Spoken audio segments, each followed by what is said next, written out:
We move on to our next story. The Center for the Administration of Peace and Order yesterday issued 2 orders under the Internal Security Act to close roads around Government House and Parliament to safeguard the premises from possible unrest caused by anti-government protesters.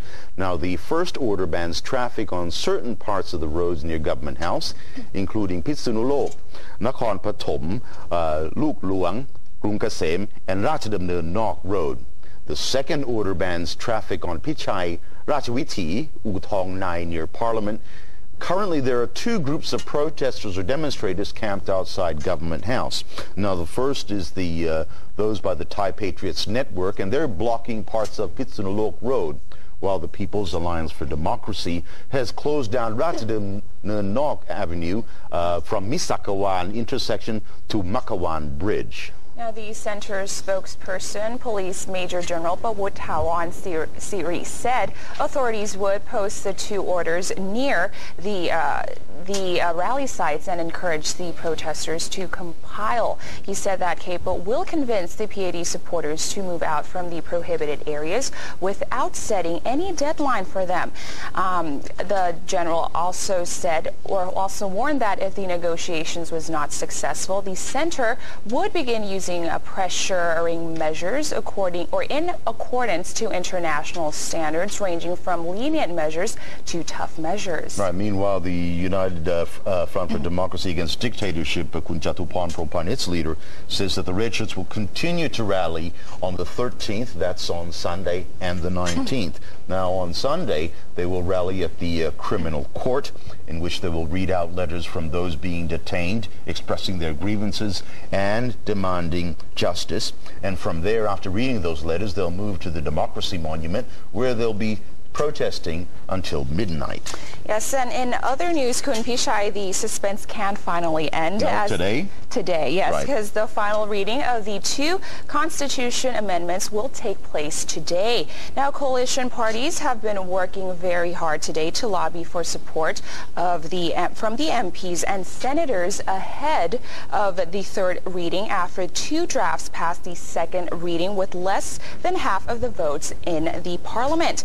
Now, one of the drafted amendments is on the Section 190 of the Constitution. The change is intended to clarify which international agreements or treaties have been approved by Parliament before negotiations with other countries can take place. Now, the second drafted amendment is on Sections 93 to 98 of the Constitution. It suggests the makeup of the lower house should be changed to 375 constituency MPs and 125 from the party list MPs. Right. With regards to this amendment, it's passed already 2 readings where the government obtained 298 votes. Now, in this 3rd reading, the government needs 311 votes from MPs and senators to pass the 3rd reading, which means that the government really needs 13 more votes so that it'll pass, and most government whips are confident that it will pass.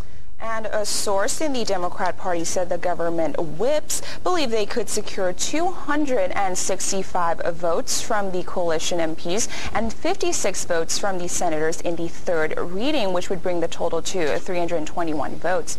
Now, in order to secure more votes for the 3rd reading, the government whips have reportedly assigned coalition MPs to convince their fellow MPs and senators who did not vote for the drafts in the 2nd reading to vote for them in the 3rd reading. Now, if the number of the support in the 3rd reading is lower than this, and the government whips is confident that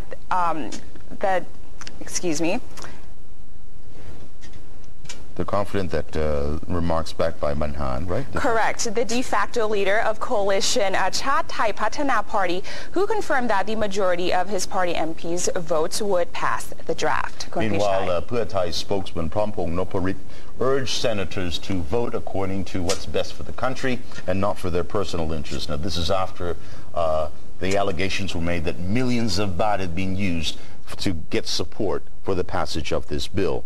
And he said, however, that Pheu Thai would abstain from the vote. Let's move very briefly. We don't have much time. Correct. A couple of quick comments from the Thai newspapers. On the charter amendment, and this is by Thairat Sai Law Fa, said the chances of charter amendment bills to pass the final reading of the parliament will definitely depend whether the government are able to lobby the support of some senator to vote in support of the bills. Now, the accusation has been circulating that the government has bribed some senators to vote in support of the amendment bills, and whether this is true or false remains a question mark, and the truth shouldn't be that surprising. Right. Sai Law Fa also said that the coalition parties have agreed to support the government's 375-125 formula, despite the fact that previously there were other formulas, 400 MPs to 100 list MPs, because Prime Minister Apisit had assured them that as a result of the charter changes, they wouldn't have to change the election law.